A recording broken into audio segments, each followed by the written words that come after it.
সম্মানিত হাজিরিন, আল্লাহ পাক রব্বুল আলামিন আমাদেরকে সৃষ্টি করেছেন তার ইবাদতের জন্য। কিসের জন্য সৃষ্টি করেছেন? ইবাদতের জন্য সৃষ্টি করেছেন।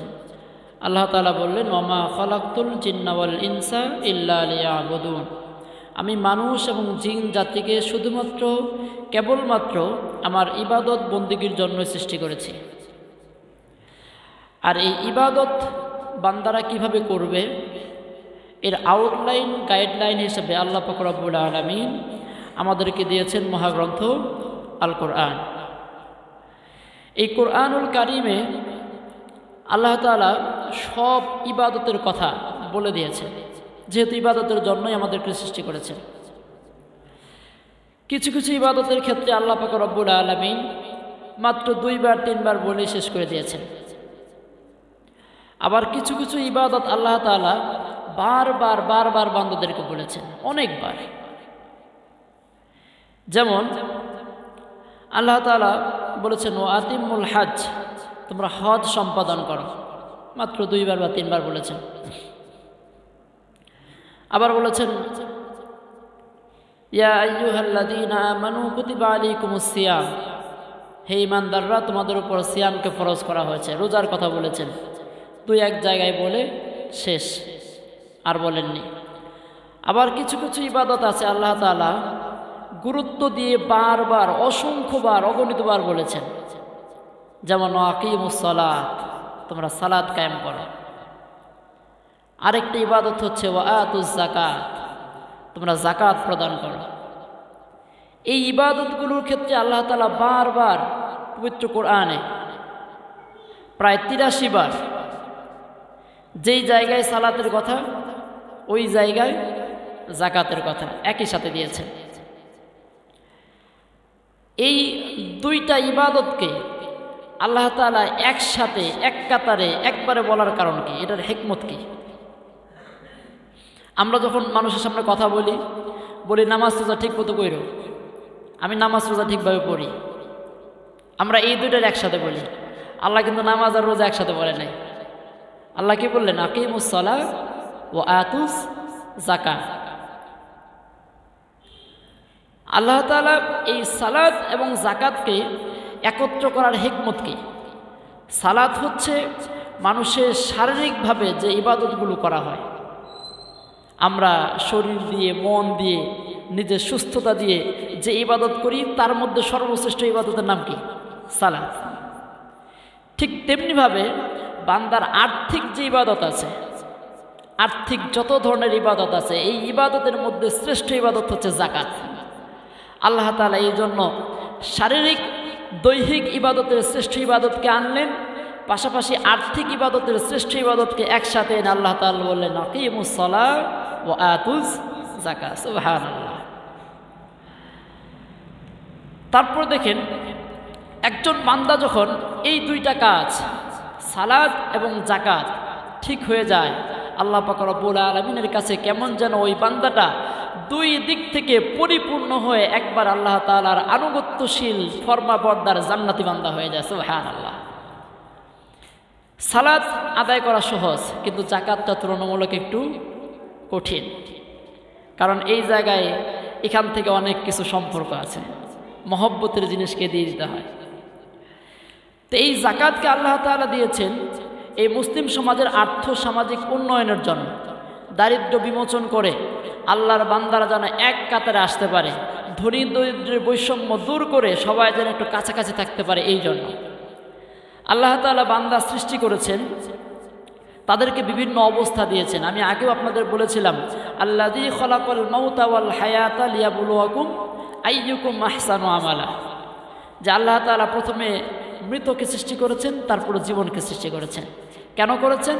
লিয়াবলুয়াকুম, যাতে আল্লাহ তাআলা তোমাদের পরীক্ষা করতে পারেন, আইয়ুকুম আহসানু আমালা, কে তোমাদের মধ্যে সর্বশ্রেষ্ঠ উত্তম আমল করে। এখন একজনকে আল্লাহ তাআলা অর্থ দিয়ে পরীক্ষা করছেন, আরেকজনকে দারিদ্র্য দিয়ে পরীক্ষা করছেন। একজনকে আল্লাহ তাআলা সন্তান দিয়ে পরীক্ষা করছেন, আরেকজনকে নিঃসন্তান বানিয়ে পরীক্ষা করছেন। একজনকে আল্লাহ তাআলা শুধু ছেলে দিয়ে পরীক্ষা করছেন, আরেকজনকে আল্লাহ তাআলা শুধুমাত্র মেয়ে দিয়ে পরীক্ষা করছেন। সব কিছু পরীক্ষা। আমার টাকা পয়সা আছে, অর্থ সম্পদ আছে, এটাও পরীক্ষা। আরেকজনের অর্থ সম্পদ টাকা পয়সা কিচ্ছু নাই, এটাও তার পরীক্ষা। প্রশ্নপত্র যদি কঠিন হয় পরীক্ষার, দেখবেন ওই বছর নির্দেশনা থাকে যে ছাত্ররা কিছু লিখলেই নাম্বার দিয়ে দিবেন, খাতা খুব সহজ করে দেখবেন। যেই বছর প্রশ্ন খুব সহজ হয় ওই বছর নির্দেশনা থাকে খাতা খুব কঠিন করে দেখবেন।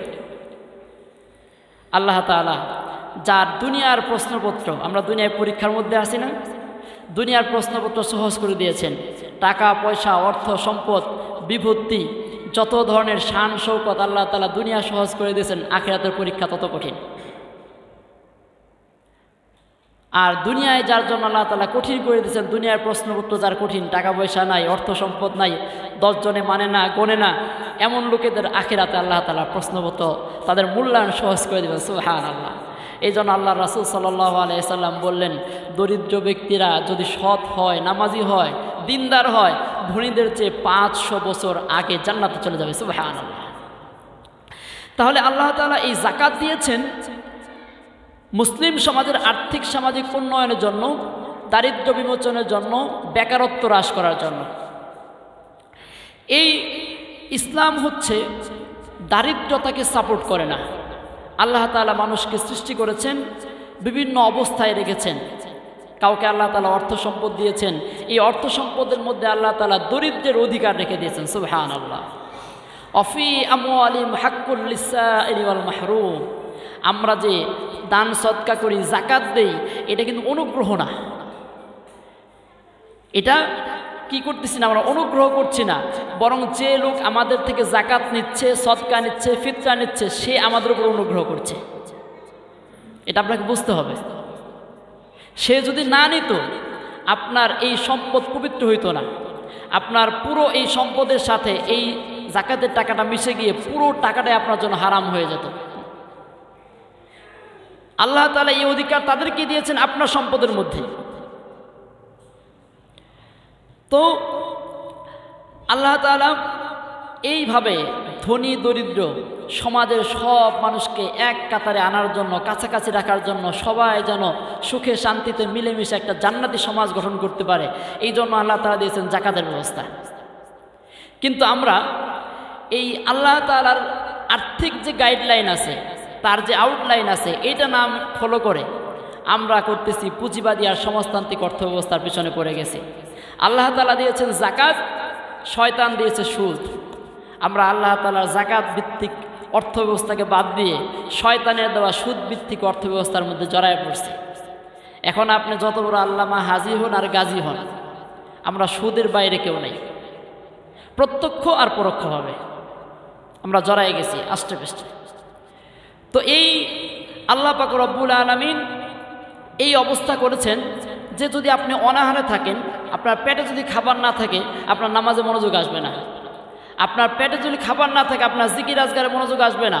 আপনার পেটে যদি খাবার না থাকে, আপনার তাসবিহ তাহলিল এগুলোর প্রতি মনোযোগ আসবে না। এই জন্য আল্লাহ তাআলা কি করেছেন, এই ব্যবস্থা করেছেন যে বিত্তবান এবং দরিদ্রদের মাঝে একটা সেতু বন্ধন হিসাবে আয-যাকাতু অন্তরতুল ইসলাম, আল্লাহ তাআলা সেতু বন্ধন হিসাবে যাকাত দান করেছেন। সুবহানাল্লাহ ওয়া বিহামদিহি। আমাদের কাছে অনেকের কাছে যাকাতের এই কনসেপ্টটা ক্লিয়ার না।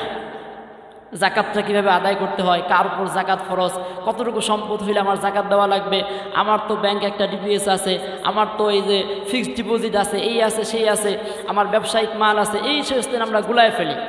আমাদের যাকাতের কনসেপ্টটা আমাদের কাছে ক্লিয়ার না। ক্লিয়ার থাকবে কিভাবে? ছোটোর থেকে আমরা অঙ্ক করি হলো সুদের অঙ্ক। অমুকের 5 লাখ টাকা আছে, সে বছরে 2.5% হারে 5% হারে ব্যাংকে রেখেছে, সে বছর শেষে 12 মাসে 5 বছর তার কত টাকা সুদ আসবে। ক্লাস 5 থেকে শুরু হয় সুদের অঙ্ক করা। যদি আমাদের শিক্ষা ব্যবস্থায় এই সুদের অঙ্কের জায়গায় যাকাতের অঙ্কগুলো থাকতো, তো অমুক সাহেবের এত টাকা, তার এত ভরি স্বর্ণ আছে, এত টাকা ব্যাংকে আছে, এত টাকা ব্যবসায়ী সম্পত্তি আছে, তার বছর শেষে যাকাত কত আসবে, এরকম অঙ্কগুলো যদি আমাদের শিক্ষা ব্যবস্থায় থাকতো, তাহলে এক একজন যাকাতের ক্ষেত্রে এক একজন আল্লামা মুফতি হয়ে যেত, হুজুরদের আর খোঁজা লাগতো না রমজান মাসে। তো এই যাকাতের গুরুত্ব কি? আমরা একটা হাদিস সবাই জানি, সহিহুল বুখারীর প্রথম খণ্ডের 8 নম্বর হাদিস। সহিহুল বুখারীর প্রথম খণ্ডের 8 নম্বর হাদিসটা আমরা সবাই কম বেশি শুনছি। আজকে আমি হাদিসের যে ব্যাখ্যাটা আপনাদের বলবো এটা মনে হয় আপনারা শুনেন নাই। আল্লাহ রাসূল সাল্লাল্লাহু আলাইহি ওয়াসাল্লাম থেকে ইবনে উমর রাদিয়াল্লাহু তাআলা আনহু বলেন, আল্লাহ রাসূল সাল্লাল্লাহু আলাইহি ওয়াসাল্লাম বলেছেন, বুনিয়াল ইসলামু আলা খামসিন শাহাদাতু আল্লা ইলাহা ইল্লাল্লাহ ওয়া আন্না মুহাম্মাদার রাসূলুল্লাহ ওয়া ইকামিস সালাহ ওয়া ইতাইজ যাকাহ ওয়াল হজ ওয়া সাওমি রমাদান। আল্লাহ রাসূল সাল্লাল্লাহু আলাইহি ওয়াসাল্লাম বললেন যে ইসলাম 5টি ভিত্তির উপর স্থাপিত হয়েছে। কয়টি ভিত্তির উপর? 5টি। হাদিসটা আমরা সবাই শুনেছি। 1 নম্বর কি? শাহাদাত আল্লাহ ইলাহা ইল্লাল্লাহ, এই কথা সাক্ষ্য দেওয়া যে আল্লাহ ছাড়া কোনো ইবাদতের উপযুক্ত কোনো মাবুদ নাই এবং আল্লাহ রাসূল সাল্লাল্লাহু আলাইহি মুহাম্মদ সাল্লাল্লাহু আলাইহি সাল্লাম হচ্ছেন আল্লাহ তাআলার রাসূল, এই কথা সাক্ষ্য দেওয়া। 2 নম্বর ওয়া ইকামিস সালাহ, সালাত আদায় করা, সালাত প্রতিষ্ঠা করা। 3 নম্বর ওয়া ইতাইজ যাকাহ। কয় নম্বর? 3 নম্বর ওয়া ইতাইজ যাকাহ। 4 নম্বর ওয়াল হজ, হজ সম্পাদন করা। 5 নম্বর সাওমি রমাদান, এই রমজান মাসে রোজা আদায় করা। দেখেন যাকাতটাকে আল্লাহ তাআলা কয় নাম্বার রাখলেন? 3 নাম্বার।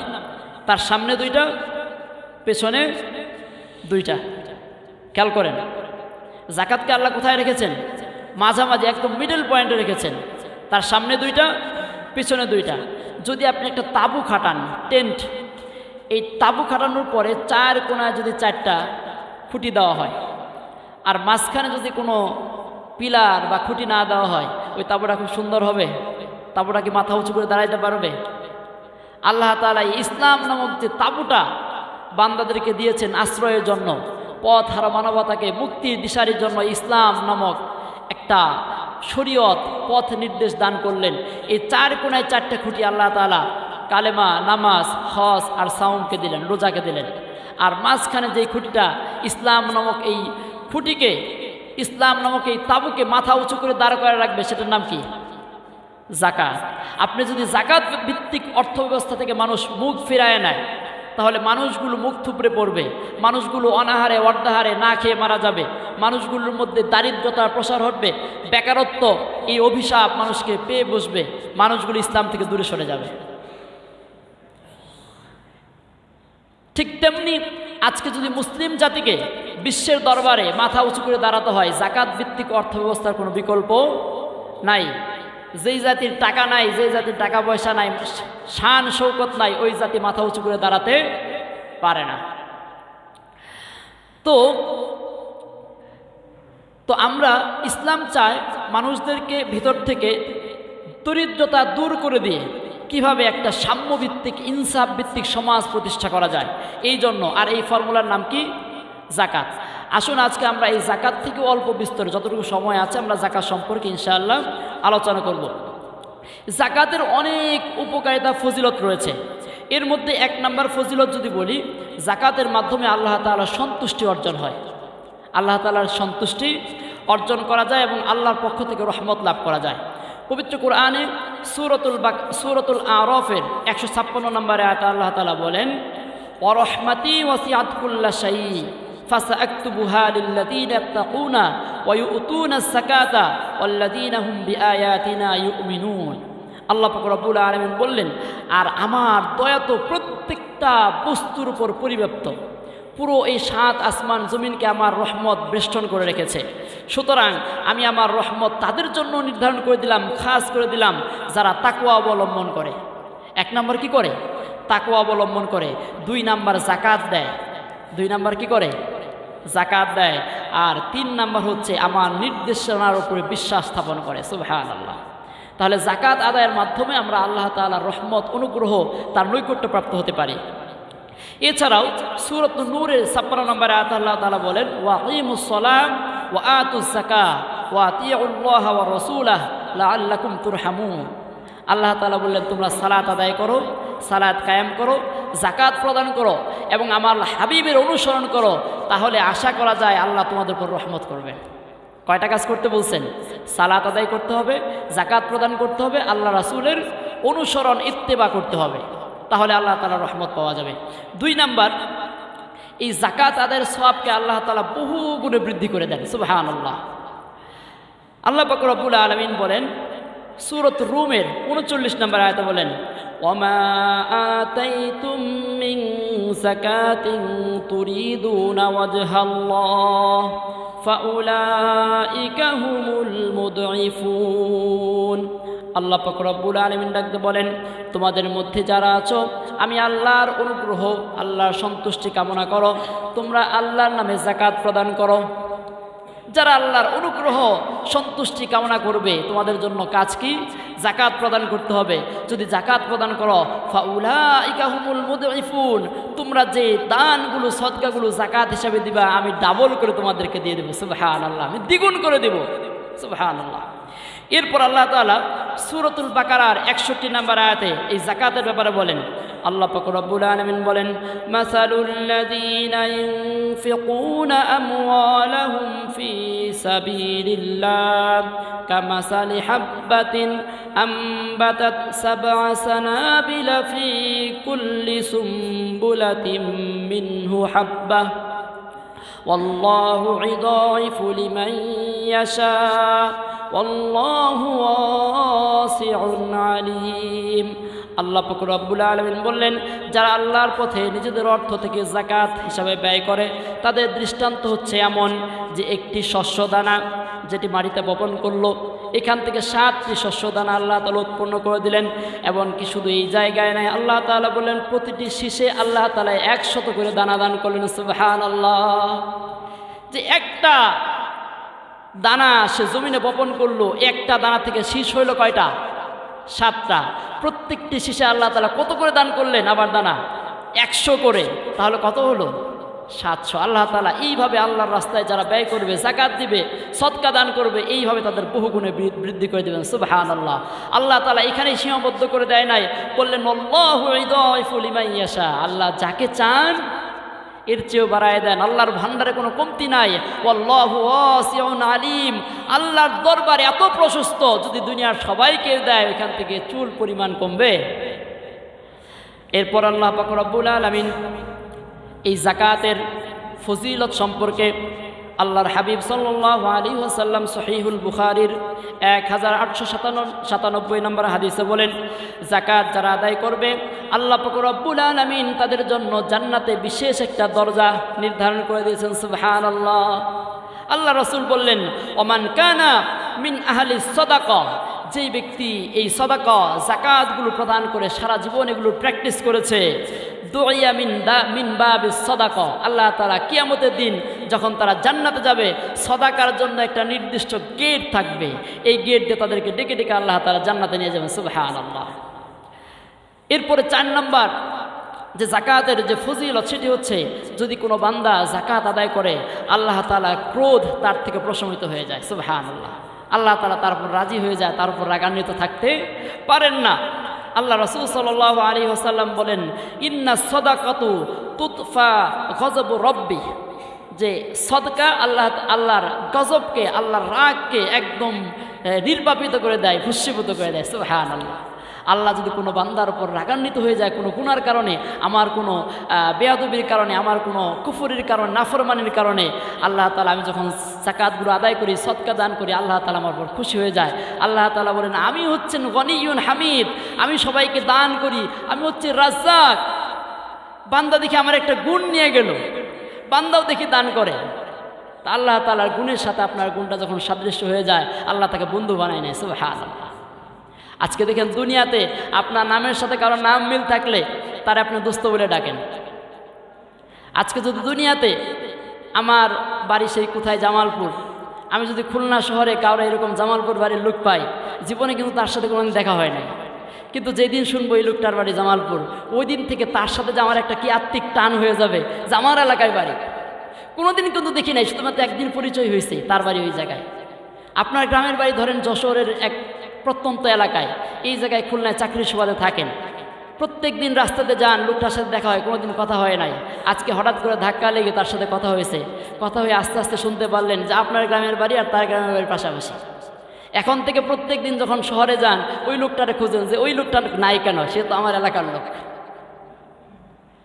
তো আল্লাহ তাআলা কিয়ামতের দিন এরকম নামের সাথে নামের মিল, গুণের সাথে গুণের মিল আল্লাহর গুণ।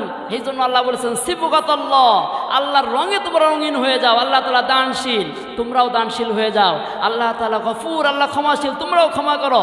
আল্লাহর রঙের সাথে আমাদের রঙটা যখন মিলে যাবে, ওমান আহসানু মিনাল্লাহি সিবগা, আল্লাহর এই গুণ ধারণ করার চেয়ে উত্তম গুণ আর কি আছে? সুবহানাল্লাহ। আল্লাহ তাআলা ওই দিন কিয়ামত দিন খুঁজবে, আরে আমি তো আর রাজ্জাক, আমি মানুষকে খাওয়াইতাম, ও দেখি খাওয়াইছে, আয় আয় তুই আমার বন্ধু। আল্লাহ যদি বন্ধু হিসেবে ডাক দেয়, আর কোনো চিন্তা আছে? এবার আসেন দুনিয়ায় এই জাকাত যদি আমরা আদায় করি, আমাদের উপকারিতা কি? জাকাত আদায়ের ফলে 1 নম্বর উপকারিতা হলো আপনার সম্পদটা পবিত্র হয়ে যাবে। আপনার সম্পদটা কি হয়ে যাবে? পবিত্র হয়ে যাবে। এই সম্পদের মধ্যে আল্লাহ তাআলা বরকত দান করে দেবেন, সুবহানাল্লাহ। অনাকাঙ্ক্ষিত বিপদ আপদ আপনার এই সমস্ত কিছু থেকে আপনার সম্পদটা হেফাজত থাকবে। তারপর জাকাত আদায় যে করে, এর পাশাপাশি এগুলো তো হবেই, পাশাপাশি আপনি আত্মিক যে একটা প্রশান্তি পাবেন, এটা অন্য কিছুতে পাবেন না। পবিত্র কোরআনে আল্লাহ পাক রব্বুল আলামিন সূরাতুত তাওবার 103 নম্বর আয়াতে বলেন, খুযু মিন আমওয়ালিহিম সাদাকাতান তুতাহহিরুহুম ওয়া তুযাক্কিহিম বিহা ওয়া সাল্লি আলাইহিম ইন্না সালাতাকা সাকানুল লাহুম ইন্নাল্লাহা সামিউন আলিম। আল্লাহ পাক রব্বুল আলামিন তার নবীকে বলছেন, হে আমার নবী, আপনি যারা সম্পদশালী তাদের সম্পদ থেকে সম্পদ গ্রহণ করুন, জাকাতগুলো নিয়ে নেন এবং এর মাধ্যমে তাদেরকে আপনি পবিত্র এবং বরকতময় করবেন, সুবহানাল্লাহ। আর তাদের জন্য আপনি দোয়া করে দেন, যাদের কাছ থেকে জাকাত নিচ্ছেন তাদের জন্য দোয়া করে দেন, নিশ্চয় আপনার দোয়া তাদের জন্য প্রশান্তিদায়ক, সুবহানাল্লাহ। সেই দোয়াটা কি ওই যুগেই ছিল না? এখন আর নাই। এখন যারা জাকাত আদায় করবে তাদের জন্যও সেই একই ওয়াদা আল্লাহ তাআলা দিয়ে দিয়েছেন। 2 নাম্বার, এই জাকাত আদায়ের মাধ্যমে আপনার সম্পদের প্রবৃদ্ধি ঘটে। আমরা দেখতেছি যে কমতেছে, কিন্তু আসলে এটা কমতেছে না, এটা কি হচ্ছে? বাড়ছেন। আল্লাহ তাআলা বাড়াই দেবেন, সুবহানাল্লাহ। দেখেন, যদি জাকাতের সম্পদটাকে আপনি কুক্ষিগত করে রাখেন, অচল অবস্থায় এক জায়গায় পড়ে থাকে, তাহলে আপনি যাদেরকে জাকাত দিতেন তাদের কিন্তু ক্রয় ক্ষমতা বাড়তেছে না। আপনি যখন জাকাত দিচ্ছেন, ধরেন আপনি একটা ফ্যাক্টরির মালিক বা আপনার একটা বিশেষ পণ্য আছে, এই টাকাটা পেয়ে তারা কিন্তু ওইটা আবার কিনতেছে। এই অর্থটা সার্কেল হচ্ছে, বারবার ঘুরে ফিরে আসতেছে। এর মাধ্যমে আল্লাহ তাআলা বরকত বাড়াই দেন, সুবহানাল্লাহ। আল্লাহ পাক রব্বুল আলামিন সূরাতুল বাকারার 276 নম্বর আয়াতে বলেন, ইয়ামহাকুল্লাহুর রিবা ওয়া ইউরবিস সাদাকাত। আল্লাহ তাআলা এই যে যারা সুদ খায়, এই সুদকে মিটায় দেন, ধ্বংস করে দেন। আর ওয়া ইউরবিস সাদাকাত, এই যাকাতকে আল্লাহ তাআলা বহু গুণে বৃদ্ধি করে দেন। আপনারা একটা জিনিস মনে রাখবেন, আল্লাহ রাসূলের হাদিস থেকে বলছি, সুদ ভিত্তিক কোনো ব্যবস্থা যদি হয়, এটা 40 বছরের বেশি স্থায়ী হবে না। মনে রাখবেন, আপনি সুদ খায় দেখবেন যে 2 দিনেই ফুইলা ফাইপা এবং বাড়ি গাড়ি কইরা গাড়ি ঠাড়ি কিনা অনেক কিছু ভাবসাপ নিয়ে ফেলাইছে। 2 দিন পরে দেখবেন এমন প্যাচে পড়ছে, সব দেউলিয়া হয়ে এখন ভিক্ষা করে বেড়াইতেছে। নজির বহু আছে, একদম হাতে ধরে ধরে বলে দেওয়া যাবে। সুদভিত্তিক কোনো ব্যবস্থা 40 বছরের বেশি স্থায়ী হবে না। আর জাকাতকে আল্লাহ তাআলা বাড়াই দেবেন, কোন দিক দিয়ে বাড়াই দেবেন আপনি কল্পনাও করতে পারবেন না। এরপর সামাজিকভাবে এই জাকাত ধনী দরিদ্রের বৈষম্য দূর করে দেয়, দারিদ্রতা বিমোচন করে দেয়, পারস্পরিক ভ্রাতৃত্ববোধ, শ্রদ্ধাবোধ, এমনকি মানবিক সমাজ তৈরি করে। কারণ আজ জাকাতু অন্তরাতুল ইসলাম, আল্লাহ রাসূল বলেন জাকাত হচ্ছে সমাজের সেতু বন্ধন। আপনি যাদেরকে জাকাত দিচ্ছেন, সে কিন্তু নৈতিকভাবে বা মানবিকভাবে আপনার কাছে একটা দায়বদ্ধ। সে যত বড় লোক হোক, সে কিন্তু আপনার দেখলে একটা সালাম দিবে, মনের ভিতরে একটা শ্রদ্ধা আসবে যে এই লোকটা আমাকে জাকাতের সম্পদ দিয়ে আমার স্বাবলম্বী করে দিছে। সারাটা জীবন আপনাকে সে শ্রদ্ধা করে, আপনার জন্য দোয়া করবে, আপনার 14 গোষ্ঠীর জন্য দোয়া করবে। এইভাবে একটা পারস্পরিক শ্রদ্ধাবোধ, মানবিক সাম্য এবং সামাজিকতার সমাজ কি করে দেয় জাকাত, এই পৃথিবীতে কায়েম করে দেয়, সুবহানাল্লাহ। এই জাকাত যদি আমরা আদায় না করি তাহলে শাস্তি কি? এই জাকাত যদি আদায় না করা হয়, তার শাস্তি হচ্ছে আল্লাহ রাসূল সাল্লাল্লাহু আলাইহি ওয়াসাল্লাম না, আল্লাহ পাক রব্বুল আলামিন সূরাতুত তাওবার 34 এবং 35 নম্বর আয়াতে প্রথম শাস্তি যেটা, এটা বলে দিয়েছেন। সূরা তাওবার 34 এবং 35 নম্বর আয়াত। 1 নম্বর হচ্ছে কপাল, 2 নম্বর হচ্ছে পাজর, 3 নম্বর হচ্ছে পিঠ। এই যে আমাদের সম্পদগুলো আছে, এগুলো জাহান্নামের আগুনে উত্তপ্ত করা হবে। এই উত্তপ্ত করে কপালে, পাজরে, আর পিঠে বারবার সিলমোহর লাগাই দেওয়ার থাকবে। যখন ঠান্ডা হবে আবার ঠান্ডা হবে আবার, এইভাবে চলতে থাকবে অনাদি অনন্তকাল। আল্লাহ পাক রব্বুল আলামিন বলেন, ওয়াল্লাযীনা ইয়াকনিজুনা আয-যাহাবা ওয়াল ফিদ্দাতা ওয়া লা ইউনফিকুনাহা ফী সাবিলিল্লাহ ফাবাশশিরহুম বিআযাবিন আলীম। আল্লাহ তাআলা বললেন, যারা স্বর্ণ এবং রৌপ্য পুঞ্জীভূত করে রাখে এবং তা থেকে আল্লাহর রাস্তায় ব্যয় করে না, যাকাত দেয় না, তাদেরকে আপনি যন্ত্রণাদায়ক আযাবের সুসংবাদ দান করেন। আযাবের কোনদিন সুসংবাদ হয়? আল্লাহ তাআলা এখানে উপহাস করে বললেন যে তাদেরকে যন্ত্রণাদায়ক শাস্তির সুসংবাদ দেন। কি দিবেন? ইয়াউমা ইউহমা আলাইহা ফি নারি জাহান্নাম ফাতুকওয়া বিহা জিবাহুহুম ওয়া যুনুবুহুম ওয়া যুহুরুহুম। তারপর কি করবেন? বলবেন, হাযা মা কানাসতুম। আল্লাহ পাক রব্বুল আলামিন কিয়ামতের দিন জাহান্নামের আগুনে এই সম্পদগুলোকে উত্তপ্ত করবেন। উত্তপ্ত করার পর তার কপালে, তার পাজরে, তার পিঠে এগুলো বারবার লাগাইতে থাকবেন। বলবেন, হাযা মা কানাসতুম, এইগুলোই তোমার সম্পদ, পুঞ্জীভূত সম্পদ, এগুলোর স্বাদ আস্বাদন করো। সেই দিন এই ভয়াবহ শাস্তিটা কতদিন চলবে? আল্লাহ রাসূল সাল্লাল্লাহু আলাইহি ওয়াসাল্লাম সহিহুল মুসলিমের 987 নম্বর হাদিসে বলে দিয়েছেন যে এই দাগ যখনই ঠান্ডা হয়ে যাবে পুনরায় আবার উত্তপ্ত করে দেওয়া হবে। আর এরূপ করা হবে এমন একদিন পর্যন্ত যার পরিমাণ হচ্ছে 50,000 বছরের সমান। নাউজুবিল্লাহ। তার মানে কবর থেকে আপনি মৃত্যুর পর থেকে শুরু হবে সেই কিয়ামত পর্যন্ত প্রত্যেকটা সেকেন্ড এইভাবে আপনাকে আযাব দেওয়া হবে। আর এই ব্যাখ্যায় যে 3টা স্থানকে নির্ধারণ করার কারণ কি? কপাল, পাজর আর পিঠ, এটা নির্ধারণ করার কারণ কি? কারণ যখন অভাবী মানুষ, গরিব মানুষ আমাদের বাড়িতে যে ফিতরার জন্য, সাদকার জন্য, যাকাতের জন্য আসে, প্রথম মানুষ কি করে? এরকম কপালটা কুঞ্চিত করে, একটু বিরক্তি ভাব প্রকাশ করে। কোথায়? কপাল দিয়ে। এই জন্য প্রথম কোথায় দেওয়া হবে? কপালে। তারপর যখন লোকটা আবার চায় তখন সে তার থেকে পাশ ফিরায় নেয়, এই পাশ দেখায়, পাজর দেখায়। এই জন্য যেহেতু তার থেকে বিরক্তি ভাব নিয়ে তার দিকে এরকম, আল্লাহ তো আপনার সম্পদের মধ্যে তার অধিকার রাখছে। এটা তো সে আপনার কাছে দান চাইতে আসে না, বরং আপনার তার অধিকার সে চাইতে আসে। আপনি কি করলেন? ফিরে যাইলেন। যখন ফিরে যায় তখন সে পাজর দেখায়। এই জন্য কবরের মধ্যে যাওয়ার সাথে সাথে পাজরে দেওয়া হবে। সর্বশেষ ওই ব্যক্তি যখন আবার চায় তখন বিরক্তির বহিঃপ্রকাশ যেটা সর্বোচ্চ, তখন সে কী করে? তার সামনে থেকে চলে যায়, পিঠটা দেখায় ওইখান থেকে সরে যায়। এই জন্য আল্লাহ তাআলা কবরের মধ্যে এবং জাহান্নামে যে শাস্তি দেবে, কপালে, পাজরে আর পিঠে এরকম মোহরাঙ্কিত করে দিবেন।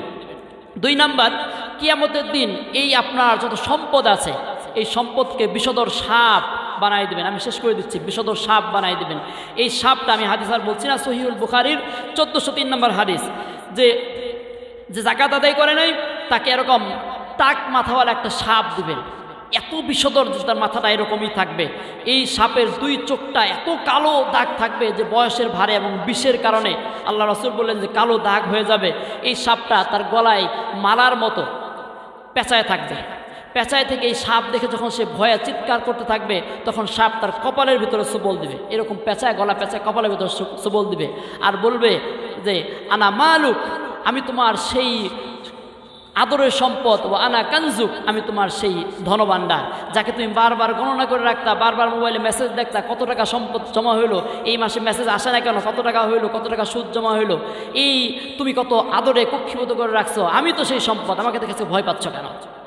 3 নাম্বার হচ্ছে এই যাকাত যদি না দেওয়া হয় কিয়ামতের দিন জাহান্নামের আগুনে পুরায়া এগুলো যে যেখানে পড়ছে, ধরেন বিশেষ করে মহিলাদের ক্ষেত্রে তারা যে জায়গায় স্থানগুলোতে অলঙ্কারগুলো পড়েছে জাহান্নামের আগুনের অলঙ্কার, ওই জায়গায় কী করে দেওয়া হবে?